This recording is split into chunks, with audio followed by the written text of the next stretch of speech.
Hello everyone and welcome to my channel.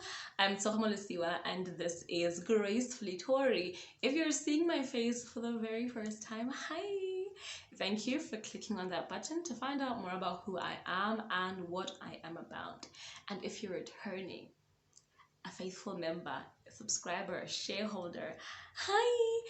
Thank you for coming back by. And if you haven't subscribed, please subscribe Kona Manje and join the family. Road to 500 subscribers. So guys, the month of October is Mental Health Awareness Month, and if you've been on my channel for a little while, you know how I feel about mental health, you know how I feel about therapy, how I feel about counseling, how I feel about just breaking the norms and the barriers that we found ourselves in because of society or the culture that we live in. And I've just been really encouraged watching stories of people speaking out to share a bit of my or one of my stories and my experiences with mental health. I believe that the power of sin lies in its secrecy, and the power of depression and anxiety also lies in us keeping things to ourselves and not speaking about them for the fear of what might happen or how it might be received or how you might be perceived, and we end up dying inside and not receiving the help and the basically the help that we need. I also wanted to share the story to create some sort of safe space for somebody out there. You know, sometimes we click onto the internet and we see everybody putting their best foot forward, and it seems like everybody's got their life in check and we're all perfect beings, and it's difficult to relate because you might be going through difficult seasons and wondering if these people that you subscribe to also experience what you experience. And trust me, everybody has been through something in their life, and everybody has a story. It's just that I think social media has conditioned us to always want to be our best and only showcase our best, which I think is really wrong. So today I want to talk about how I stopped singing, right? And if you know anything about me, is how passionate I am about music and all things music. I am that person that sings when they're happy, I sing when I'm sad, I sing when I'm confused, I sing when I am going through depression. I sing, and that's just been who I am from as far back as I remember. I mean, I remember being in pre-primary school and having like school items, and I'd be that girl that was just singing from the top of her voice with everything in her and just singing and singing loud and screaming my songs. It's always been a huge part of my life. Music, praise and worship has always been a huge part of my life, and I knew from a very young age that praise and worship, or being a praise and worshiper, was without a doubt part of my life's purpose. You know, I love how I'm able to tell people about Jesus, about God's love, about his goodness, tell a story about the love of God through music. And for someone like that to then put a halt on this passion, this huge chunk of their lives, it must have taken a lot, right? Now I haven't really been, you know, like your show, your I don't want to say performance because that doesn't sound right, but I've always been a church musician, and that's just been where I'm comfortable, and where I really just felt that I needed to be, you know. So I only got exposed to like doing shows. If my memory serves me right, when I started at the university, I did my first um backing yeah, my first backing um gig. Yeah, and I really enjoyed it, but I really wasn't sold on doing more. But I continue to sing at church and continue to sing in the university praise and worship, as well as the choir. And then obviously, not obviously, but I went on to lead um, the university choir and praise team. And so one day I was living my life, minding my own business, and there was like a call for vocalists. And I saw the call and I was just like, oh, seems like something nice, but it didn't really speak to me. I I struggle with anxiety sometimes, and so things like tests and auditions really like spike my anxiety, or yeah, my anxiety levels, right? So, it really wasn't something I was sold to do, but I got like people from far and wide saying, you know what, we think you should do this, we think you should do this, do it. You have no excuse, and if your excuse is money, we'll pay. That kind of thing, right? And I I don't know where, but I found the courage to end up going for this call, this audition, and it was extremely difficult for me mentally, because already I was shaking in my boots.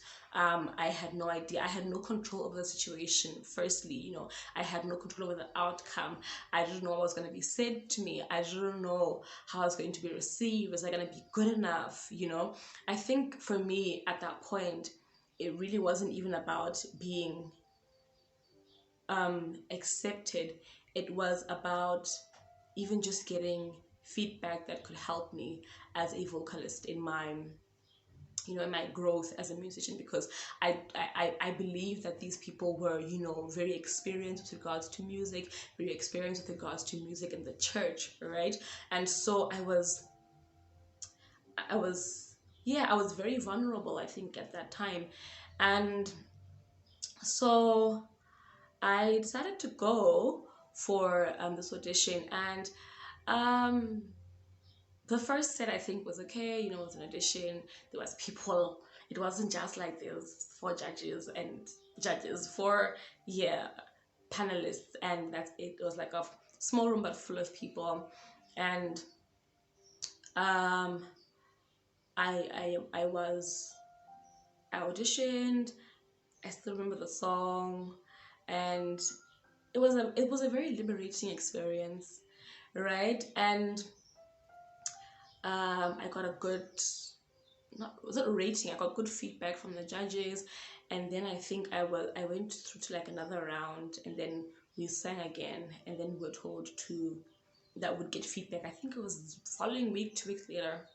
I don't know. So you can imagine having anxiety for 2 weeks and not knowing what the outcome is and everything. And so the time came for like a feedback session, I think it was. And I think we were asked to, there was about 4, 5 of us, I can't remember. And we had, yeah, callback, that's the word. And so we had a callback, and I remember going there, still nervous, still scared, still vulnerable. And we all sang. Was 4 ladies. We all sang, and we gave our best shots, because obviously, who doesn't want a yes? Who doesn't want to be accepted? You wouldn't be there if you wouldn't want, you know, um, positive feedback as well. And so we sang, and I remember we were given like feedback individual by individual, like in the presence of everybody else. And I think I was the last one to get feedback. Yo, guys, that feedback till this day. I think I've grown out of it. I've dealt with um by how I felt about it. I still have the scars, so obviously they're a reminder. And I remember how I sang, because it's in the past, being made fun of, and my voice being called, not my voice, but um the quality of my voice. If you've listened to me sing, I have a very, very present vibrato, like it's very present, right? And that being called a sickness. And I sat there, like in the movies where you sit there and it feels like your whole world is tumbling down. And I sat there and my whole world came crashing down. Remember when I already came and I was vulnerable, and my whole world came crashing down because I felt like I had exposed myself, and um, I was just being broken down. And the criticism and the feedback was not positive, it was derogatory, in my opinion. And it just, it broke me. Like it broke, it not broke, but it bashed my passion and my hope to ever consider doing anything, in the music industry or even just singing in church. And I remember getting home and somebody calling me and saying, "You got it, right? They took you." And I'm like, "No, actually they didn't, and this is what they said." And it, people were just like, "Okay, this is kind of crazy," right? And it was difficult for me because I'm a praise and worship in my church, and life goes on as normal. Saturday you must be at rehearsal and you must continue serving and ministering. And I remember I took my mic and I wanted to sing, and I wanted to, yeah, sing, and I couldn't. um I'm a worship leader in my church, and I couldn't. I remember leading worship and I was crying, like literally crying. And for somebody that was looking up from the outside, you might think that, man, this girl is connected. And I was bawling. I was bawling because I felt, firstly, I felt stupid. I think I felt like I wasn't capable, I wasn't qualified, I wasn't good enough. I started thinking that maybe even my praise leader tolerates me just because I'm there, and um I'm, I'm just a burden and I can't sing and I make noise. And so I remember I would always make an excuse when it was like my time to lead worship, and just say, "No, I can't, I'm sorry." And I singing this place for me that was such a peaceful place became such a burden. I'd find excuses not to come to rehearsal. I'd find excuses not to sing at all. I would beg, but even when I was begging, I was not tuned in to what I was doing. I was just there to tick a box so I could go. I was just there to show face because I knew that if I didn't come and I wasn't there consecutively, I was going to have to explain to my leader why I wasn't there. And this went on and off for about 2 years. And it scarred me so bad. You know, I hated my voice. I hated everything about my voice. There was a time I even stopped listening to music. And I just felt unworthy in so many ways because of what this one person, or these two people said about me and said about my life and said about a gift that was given to me by nobody else but by God. And I allowed them in my point of vulnerability. I allowed them in my place of, um, being weak and being timid, to speak into a gift that I got to God. And I allowed that to not validate, to cloud my judgment, to cloud what God has said about me. And it really took a lot to get from that place.